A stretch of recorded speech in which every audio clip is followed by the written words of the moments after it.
As the high school football season rolls on, we've got you covered. This is Next Round Preps on the Double Down Podcast Network. Welcome in to Next Round Preps as we head into the third round of the AHSAA high school football playoffs.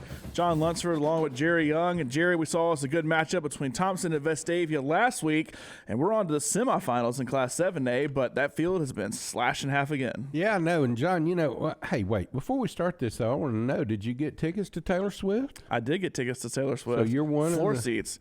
So we got the whole premium experience coming up. The whole country. Good thing it's not during football season. Well, that's true. I just want to make sure, that's been the talk of the country, this week is can you get tickets to Taylor Swift? So my wife worked her butt off and got tickets and stood in line for 6 hours, but we got them. I myself don't care, but that's all right. Glad you're going. Okay. We're going to start with 1A, John, and we'll start down in the South where Maplesville lost to Leroy 33-8. Leroy advances in that bracket, and they will play Brantley with a big win as they travel to Linden. They beat Linden 41-20.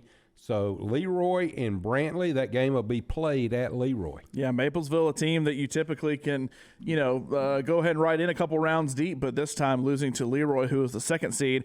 Out of Region 1, the winner there, Milry, they beat Lochapoka 62-12. They'll move on and face Sweetwater, who won on the road at Elba. Elba, a team you usually can, kind of write and pencil down a few rounds. They fell 27-20. So Sweetwater will host Milry, Leroy will host Brantley, and a couple of, names you're at Linden. Another one you typically hear. I know you hear Brantley, you hear Leroy, you hear Sweetwater, you hear a lot of these teams too, but a lot of the usual suspects out by the second round. It's not the only classification that happened in, but definitely interesting first round there for Class 1A, and we'll see who can advance on to the semifinals. A 2 seed in the North beats a 1 seed as Pickens County knocks off Meeks by a score of 44-36.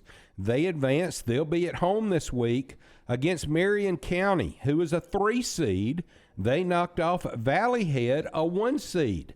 And they actually were at home, so Valley Head traveled to them. Final score there, 27-6. So Marion County gets the job done.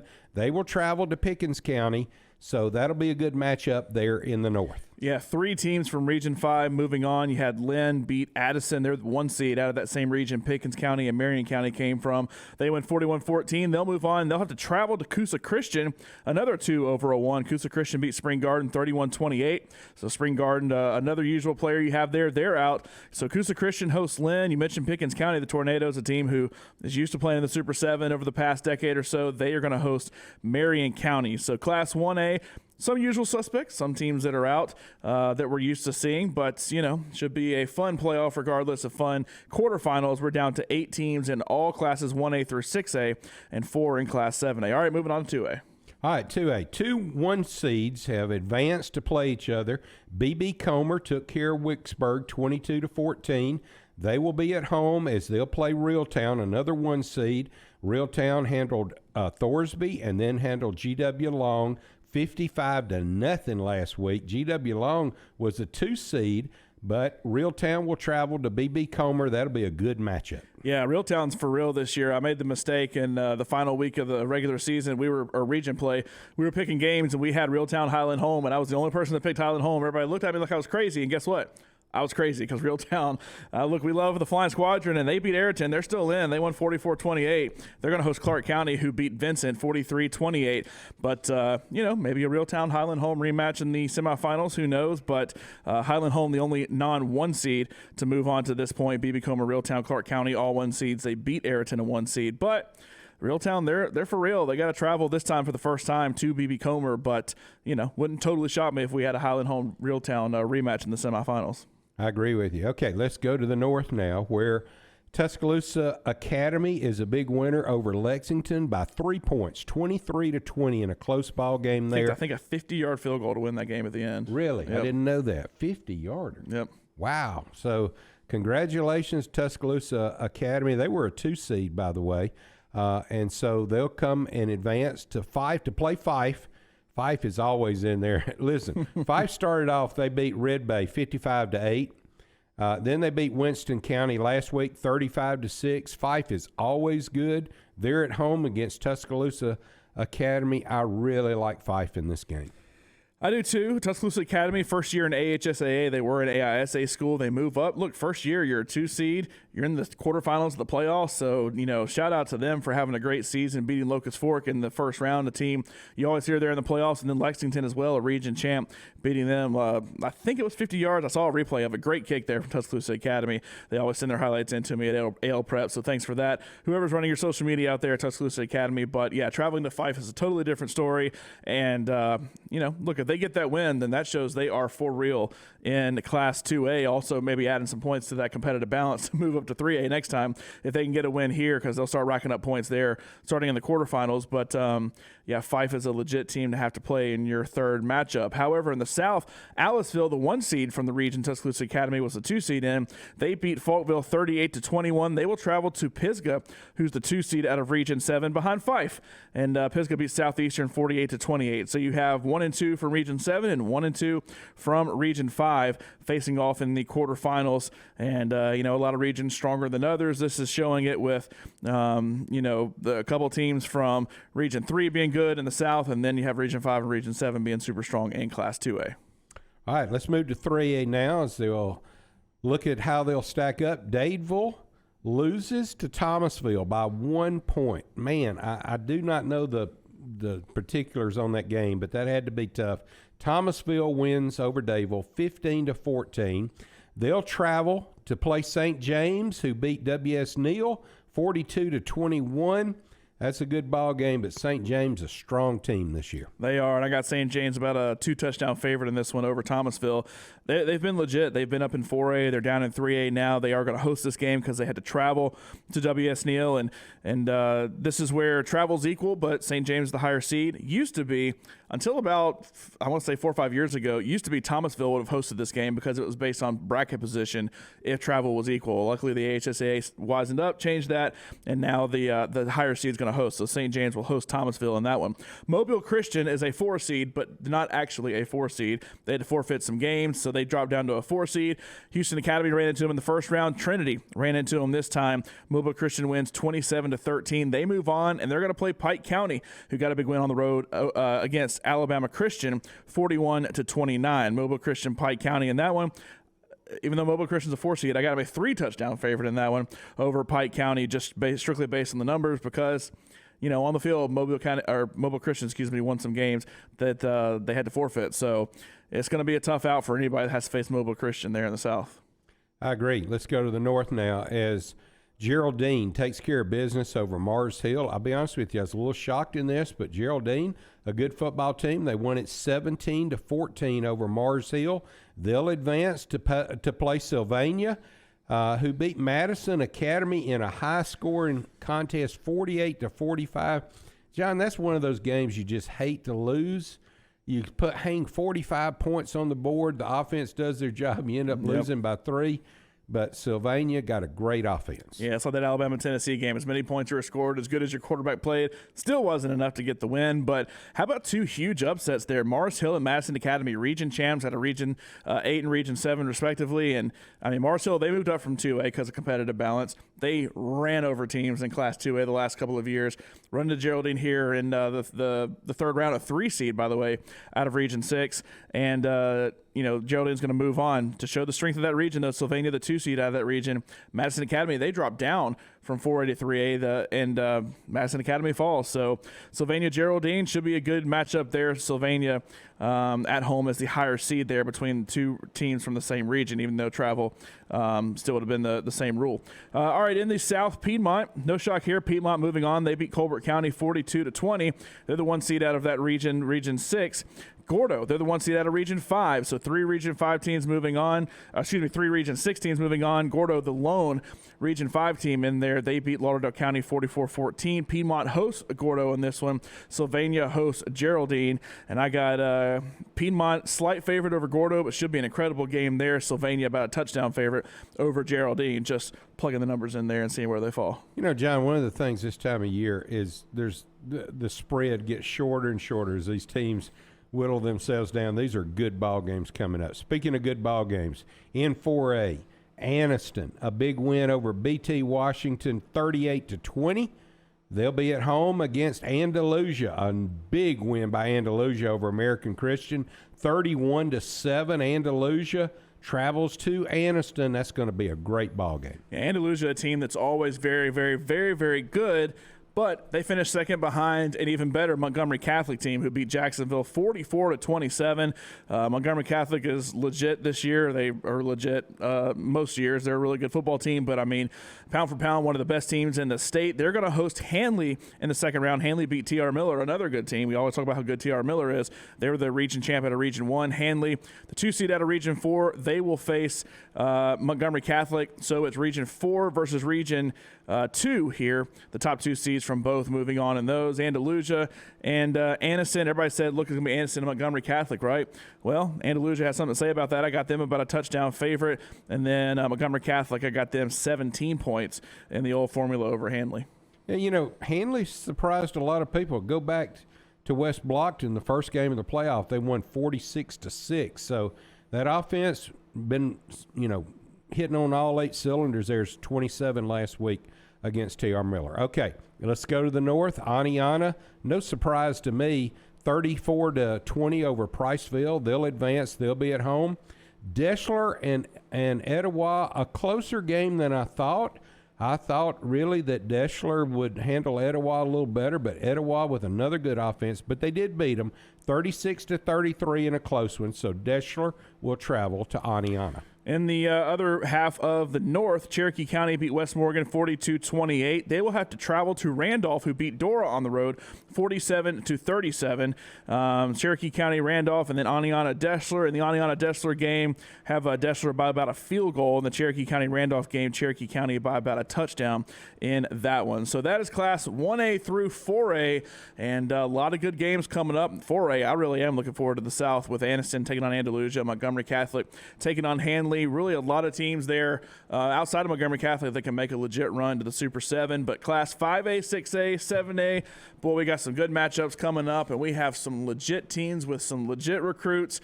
If you want to watch good football, watch some of these upper classification games. Of course, we'll be at the Thompson-Hoover game. We'll get to that one last and preview that. But we'll look at all those upper classifications when we get back right here on Next Round Preps. At Albritton and Artavino Family Dentistry, we know how valuable your time is. So if it's a crown you need, let us take care of it with our same-day crown service. We have the latest technology allowing us to build your custom crown right here in our office while you wait. Albritton and Artavino Family Dentistry is here to serve you.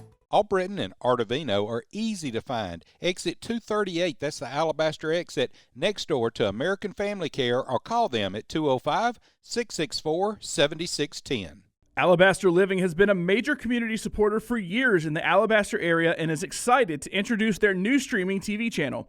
Alabaster Living Television can be found on Roku and Fire Stick and has new video content featuring Thompson High School, the city of Alabaster, local churches, businesses, and citizens added weekly. Just load ALTV to your streaming device and start watching to see all that Alabaster has to offer. You can also follow Alabaster Living on Facebook and YouTube to stay on top of everything going on in the community. Add ALTV to your Roku or Fire Stick device today. Hi, I'm Jerry Young. I want to tell you about Holloway Home Loans here in Central Alabama. Thomas Holloway is a former Oak Mountain Eagle who moved on to play his college ball and earn his degree from West Point. Thomas is still an Army reservist and an expert in residential home mortgages, offering personalized service at an amazing price because he works for you and not the financial institutions.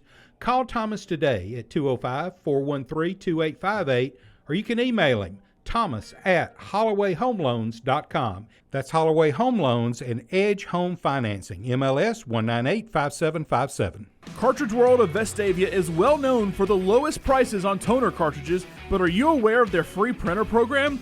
You heard right. There's no catch. Simply agree to buy your ongoing printer cartridges from Cartridge World of Vestavia, and we'll provide you with a printer at no cost.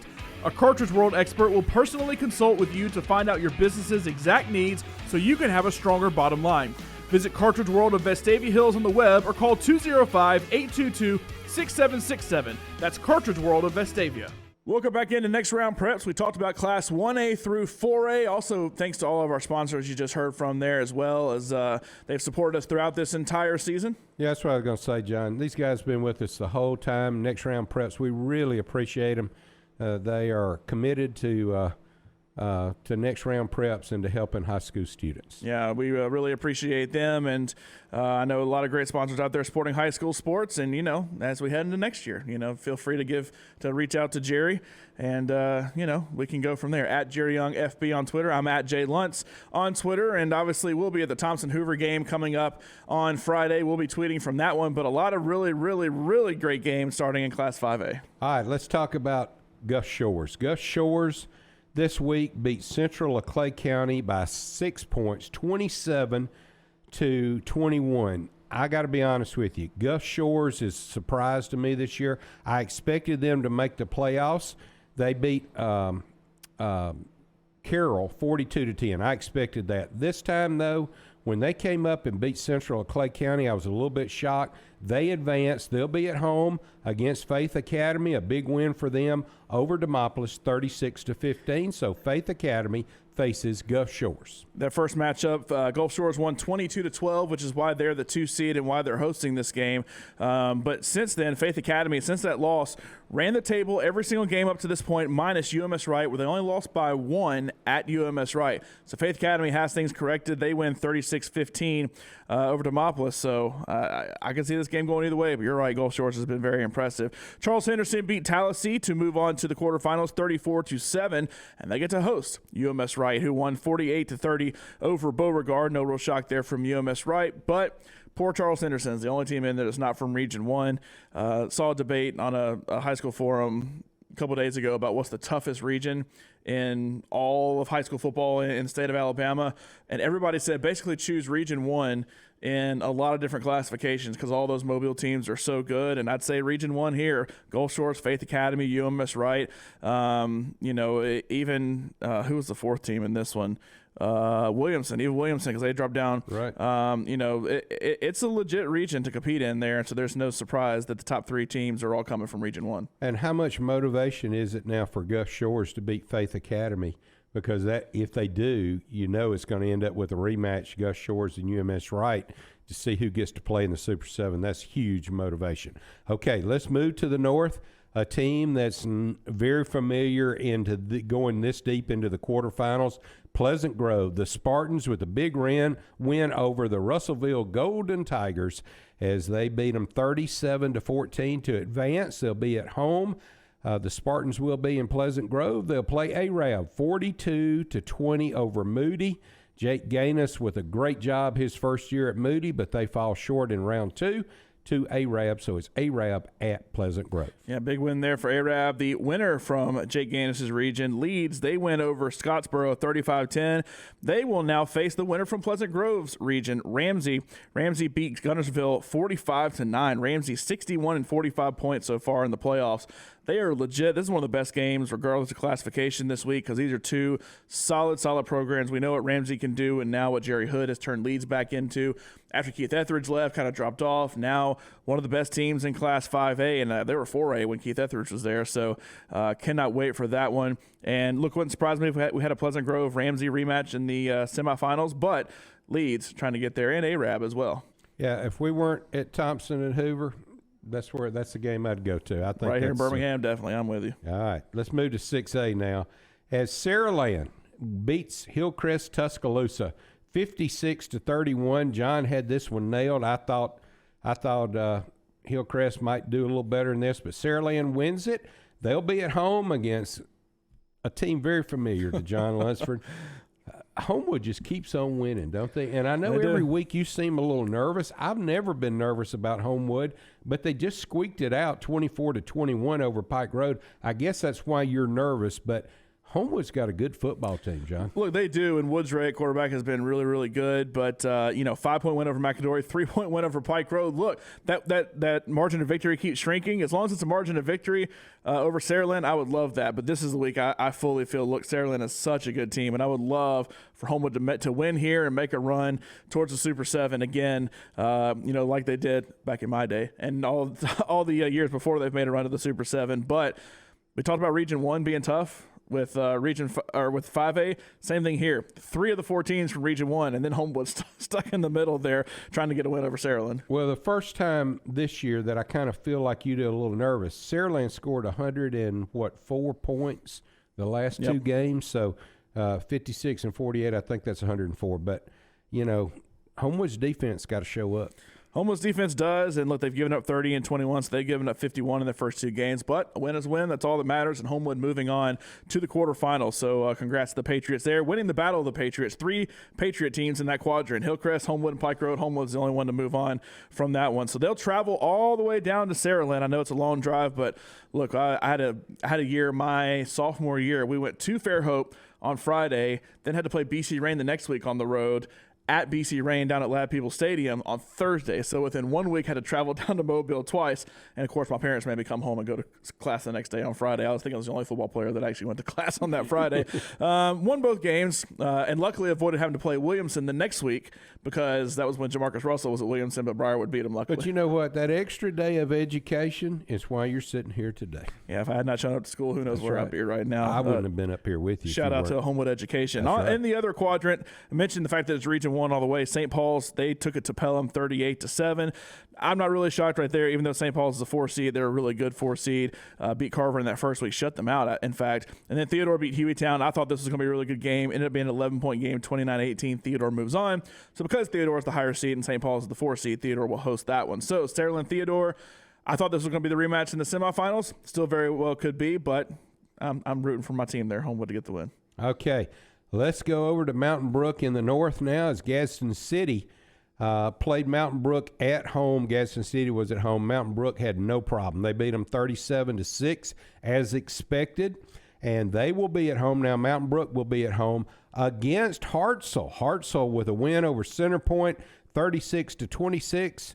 George Bates's team falls short there in round 2. So Hartselle will travel to Mountain Brook. Yeah, still an incredible season there from George Bates, making it to this point. Look, Hartselle, they're on fire. They hadn't lost this season, and they are looking to take it to Mountain Brook this week. But they got to come down and play there against the Spartans. In the other half, this is the biggest shock, the fact that Parker beat Clay Chalkville last week. Well, Muscle Shoals took it to Parker this week, 31-6. Muscle Shoals moves on, so the Cinderella story ends one round in for Parker, but Muscle Shoals has to go face Gardendale, who beat Decatur 31-7. So Hartselle, Muscle Shoals moving on from Region 7. Gardendale, Mountain Brook moving on from Region 5. And Mountain Brook, Gardendale both get the home games there. So the Birmingham schools there. I know Homewood has to go down to Mobile, but outside of that, the 2 Birmingham schools do get to host. So could have a Mountain Brook Gardendale rematch potentially in the semifinals, or maybe a Hartselle Muscle Shoals rematch. That's right. Muscle Shoals scored close to 90 points in 2 games. Gardendale's scored over 60 in 2 games. So that's going to be an offensive battle there in that game as well. Okay, John, let's move to 7A now. This will be where all the rest of the classifications got one more game to go after this. 7A is a little different. We'll know who gets to go to the Super 7. Can't be any bigger as Auburn and Central Phoenix City will face each other. Auburn with a big win over Dothan, 48-20. We expected that. Central Phoenix City with a big win over Enterprise. We expected that, 45-14. These 2 powerhouses are going to match up.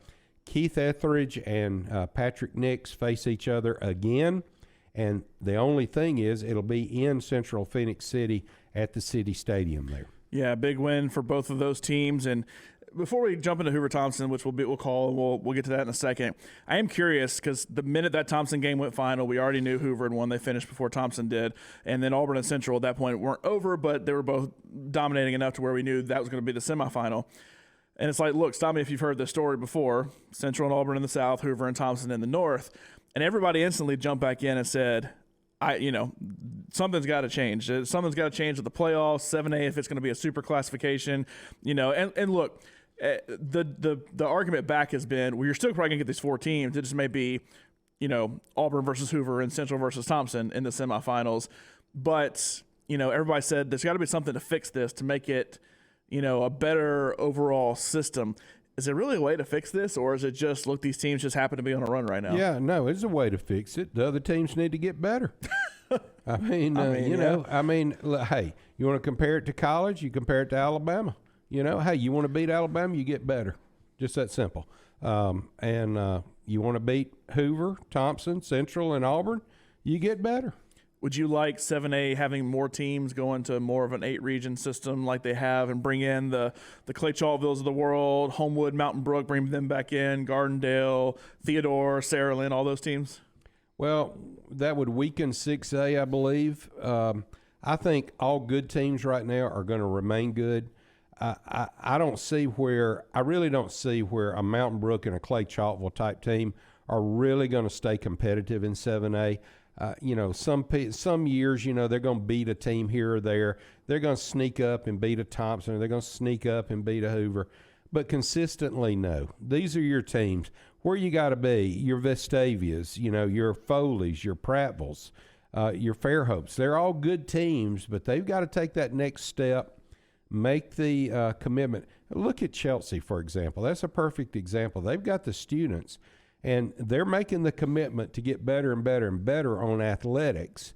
But, they've got to start with facilities. They've got to, I hate to say it, but the truth's the truth. I mean, they didn't have a visitor locker room at Chelsea. They set up a couple of pop-up tents, and that was the visiting locker room. So, all of this has got to improve if you want to compete.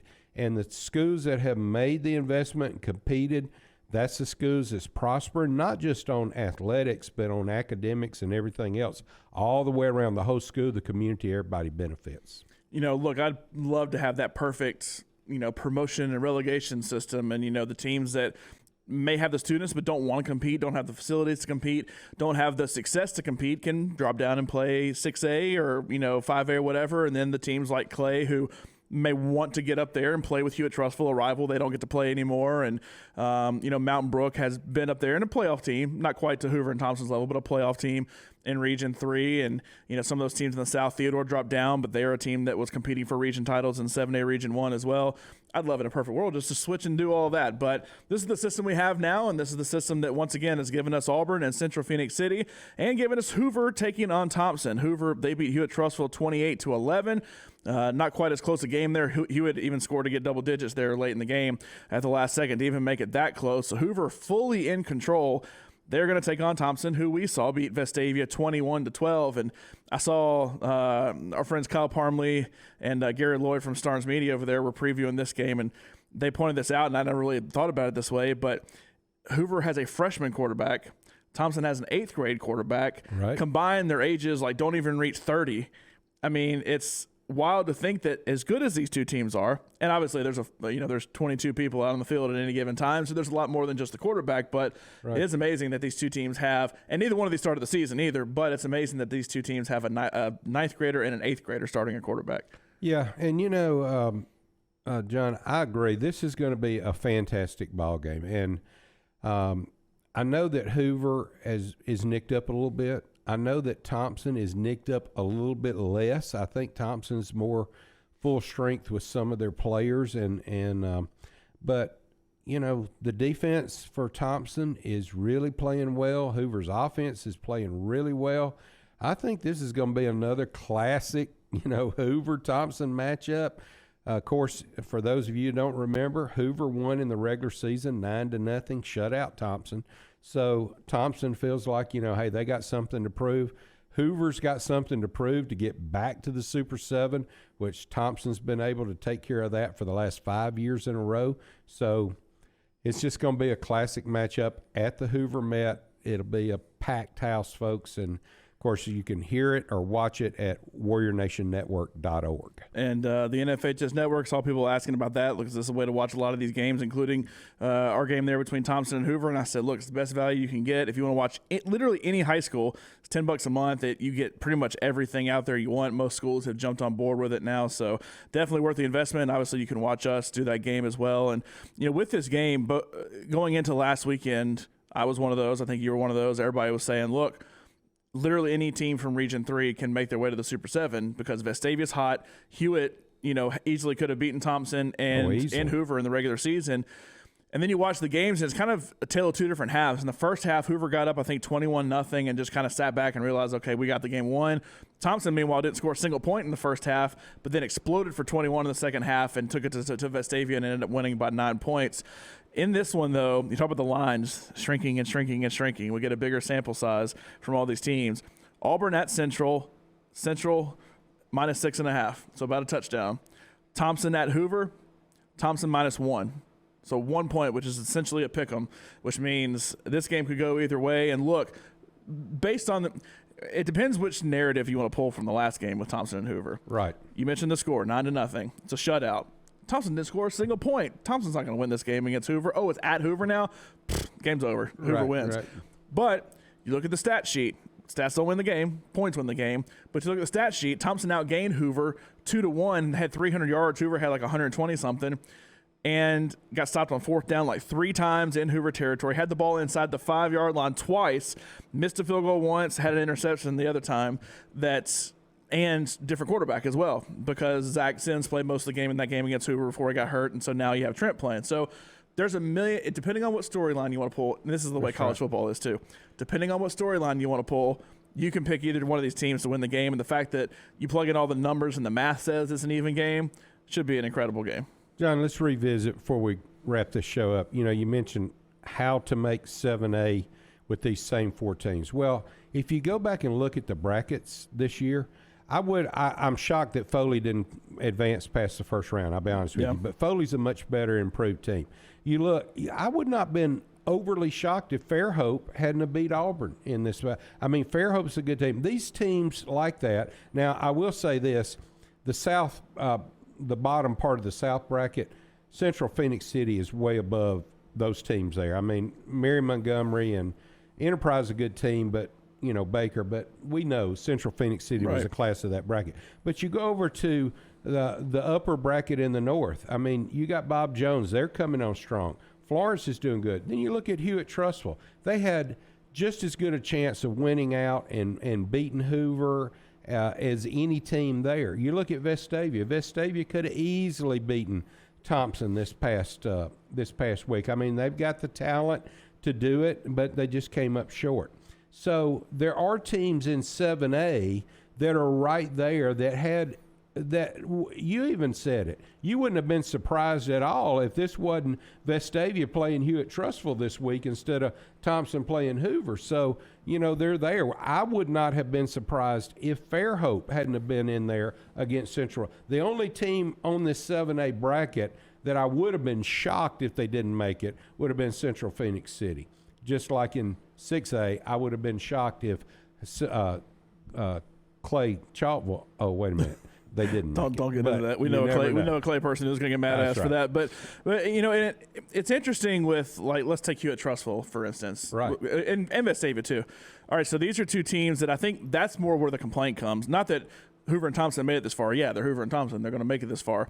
But if you were to, let's just say, seed 1 through 16, you have your qualification standards be the same, but you seed 1 through 16. Then at some point, does Hewitt play Auburn?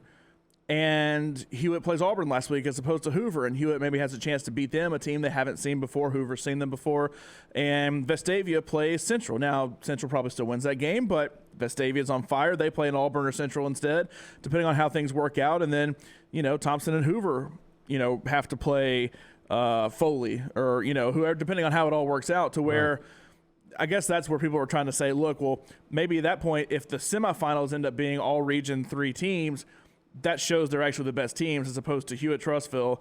I mean, how many years have we said Hewitt-Trussville has gone out in the second round? Well, it's because they run into Hoover or Thompson. Right. They have to run into Hoover or Thompson in the second round every time, as opposed to, well, if you maybe avoid Hoover on one side and get that one upset win over Thompson, you can all of a sudden make your way to the Super 7, and you're playing down in Auburn against Hoover at that point. But then everybody says, well, then Region 3 is just going to beat everybody, and it's going to be 2 Region 3 teams in the Super 7. So I understand arguments on both sides. I almost think when you get to this point, if it's going to be an actual super classification, and the AHSAA doesn't call it that, we call it that. Right. But if it's an actual super classification, that just putting them in there based on the school size doesn't necessarily mean anything. There's a bigger difference between the biggest school in 7A and the smallest school in 7A than there is in the smallest school in 7A and the smallest school in 1A. So that's where the issue comes in. The top 5 teams are, you know, Hoover, Thompson, they're both top 5 teams. Auburn, I think, is number 1. Those are the schools that are so giant that they beat up on the teams that have half as many students. But you can go down to 4A and a team has it has only 400 less students than one of these 7A teams, and that's where people start complaining. But then a Hartselle can maybe compete. A Mountain Brook can maybe compete. A Clay Chalkville, I know they lost in the first round, but took Thompson to the wire, and it was a goal line stand for Thompson to beat Clay Chalkville. What if they met again in the playoffs? That's, I guess, where people are coming from the competitive side of things. Well, I agree. So you're saying maybe like in round 2 to have a round-robin drawing instead of keeping it the way it is. In other words, you would keep the regions and go through round 1, but then when it shuffles down to 8 teams, maybe have a drawing or some way to mix it up a little bit. And one thing that actually made me think about this was something you said on our broadcast on the Warrior Nation Network. Right. Because you mentioned about, well, Thompson's going to Hoover. We're going to the Met again. That's where the semifinal game was last year, too, because Hoover got the regular season win over Thompson then, too. And it's like, you know what? I wouldn't mind a good trip to Huntsville or a good trip to Mobile or something like that in the playoffs. Well, the only trip you're going to take now could have potentially been a trip to Austin had Austin beaten Vestavia, where Thompson fell in the bracket. But, if you're playing Central, then it's a good trip going to Phoenix City. Or, if a team like Foley or Fairhope did make a run, then it is a good trip down to the Mobile area. So if you kind of reseed things. And now, obviously, the biggest reason they do this is not only school size, but do you want a team to have that run? Like I mentioned with Homewood, it was an unavoidable thing because Birmingham is really the split, even though it's not centrally in the state. Right. But having to send a team from Mobile to Birmingham twice in a row, sending a team potentially from Mobile to Huntsville twice in a row, just depending on if everybody was seated together, if it was reseated at a certain point. That's where they come in. If you're making a 6+ hour trip, depending on where the schools are, having to take all those buses and everything up there. I mean, it's a slower trip that way. You got to stop and let the kids eat. You got to miss an entire day of school. Plus, think about the trip back. I'd Google Maps from Florence to Fairhope. If that just happened to be a matchup, which it easily could have, because that's a 2 seed out of Region 4 and a 3 seed out of Region 1. Florence to Fairhope, 6 hours, and you got to make that trip down there. And you got to make that trip back after the fact, too. So that's 12 hours round trip that you're working for, a 3-hour football game. Now, I personally would like to find a way to make some of this work to where maybe Florence travels to Montgomery, and that's as far as they would travel. And the Birmingham-Montgomery teams, that's easy enough. But, almost make it where you see in pods, and also maybe have regular season games where you guarantee, look, a Birmingham team gets to go to Mobile once in the regular season for a really good 7A matchup in a non-region game, but then the playoffs maybe stay like this because you never know what's going to happen with this, but you can plan ahead with the regular season. There's a million ways to do it. Right. Everybody likes to complain about everything. How much have we seen complaining about private versus public? Right. How much have we seen complaining about Hoover, Thompson, Central, and Auburn being the semi-teams in 7A every year? How much have we heard complaining about the Sarah Lynn Daphne thing? I mean, everybody likes to complain about everything and all of this. Everybody likes to say everybody's recruiting. Everybody likes to say you're cheating. Everybody likes to say it's unfair. Right. You can only make so many people happy, I guess. Well, I agree, and we could do a whole show on this because so many things come to mind. You also can throw in there, hey, how about you got 4 games there in round 2? How about those 4 games being at colleges? You could. You could use Jacksonville. You could use, teams more centrally located. And I think that's a way to beat the Fairhope Florence thing. That's right. You meet in Birmingham or you meet in Montgomery, depending on who the higher seed is, and then put it there, and so you could eliminate some of those problems by having that. Of course, then you got to pay. You got to, come up with who's going to pay the rent on the stadium. And right. I get it, but football's getting so big in Alabama. Those are the kind of logistic things that maybe it can overcome, but. Next week, folks, we'll have another show, and we'll see who's going to be. Going to be a lot of stuff. 7A will be decided this time next week, but 1 through 6A will not. Yep, be down to 4 teams in each of those classifications, and like you said, we'll know, is it Auburn or Central? Is it Hoover or Thompson moving on to play in Auburn? So if it's Auburn, they got to go 5 feet down the street to play at Jordan-Hare Stadium, and Hoover and Thompson will have to travel a little further. But you know what? Both of those teams have been to Auburn. Both those teams have won and had a lot of success, so we'll know all the teams moving on, and we'll have 4 left, 1A through 6A, and a 1 Super 7 matchup already set. We'll do one next week. I know it's Thanksgiving, but there are football games. I had to play on Thanksgiving many times. I've even lost on Thanksgiving. It really sucks that I have to come home from vacation and then lose on that Black Friday night, but still high school football, so we'll still have it for you right here on Next Round Preps.